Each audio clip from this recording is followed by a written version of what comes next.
I was about, I want to say about 18 months into my mission.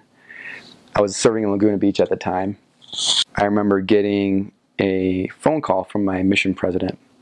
It was interesting because it was late at night. It was, after our curfew, and we got this phone call from him, and he asked if we could stay up a little later. He and his wife were driving to our apartment.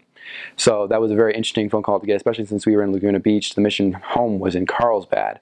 That was over an hour away, driving. So they were going way out of their way to come see us. That's what I was thinking. They were coming out of their way to see us. I remember he came in and he asked me to sit down and told me that they had received news that day that my grandfather had passed away. And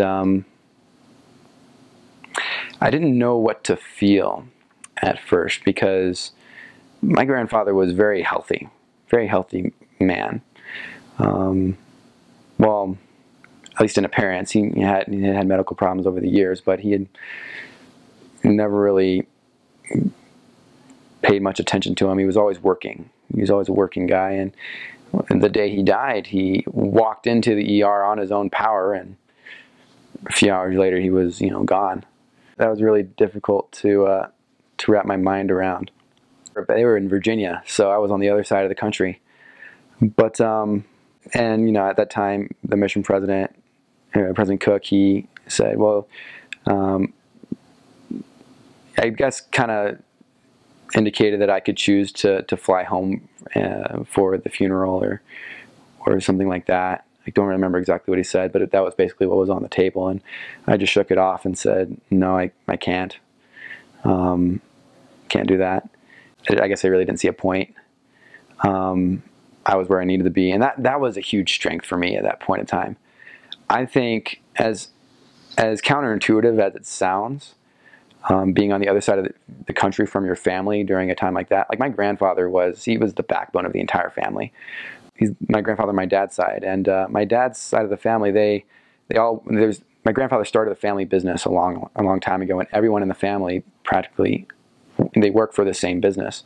So, I mean, he was definitely the patriarch of the family in every sense of the word. So it was tough for everyone. But I knew I was where I needed to be. I was serving my mission. And that was the best place for me to be at that point in time. I don't think I would have dealt with it as well as I did had I been home, not been as close to the Spirit as I was at that time, and as close to God and to my faith as I was at that time.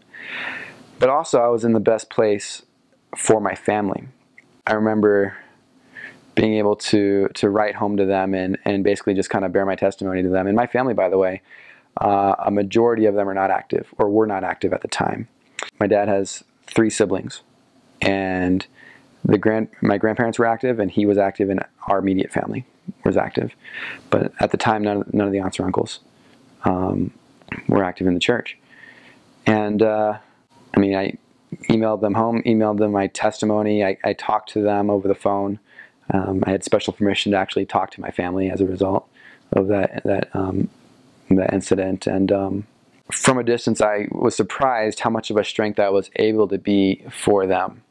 As a result of all of that, I think it was maybe the next Sunday or the Sunday after that, my uncle, who had not been active in the church in a very long time, actually went up and bore his testimony during Fast and Testimony meeting. I do wish I could have been there to see that, but that must have been something else, because I heard about it. And anyway, his wife, who they're basically newlyweds. They got married, I think, a month before I left on the mission. And his wife had started investigating the church soon after that. She was baptized. And my aunt, who hadn't darkened the door of a church in probably decades, or at least probably decades, started going back to church as well. Started reading the scriptures. And she's a better Mormon than a lot of active members of the church. She's very, very keen on commandment keeping at this point in her life, which is a miracle. Keeping the Sabbath day holy, like she'll She will keep my dad on track. And my dad's been active his whole life. She'll keep my dad on track with that one. It's just amazing how that worked out.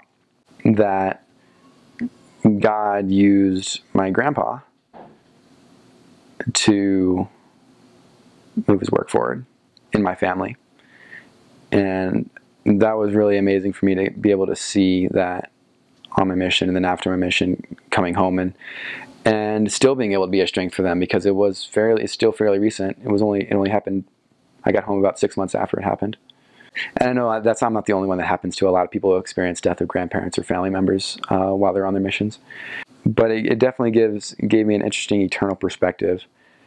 Had several sacred experiences during that time. I don't feel comfortable talking about on camera, but it's probably one of the times I felt the closest to God.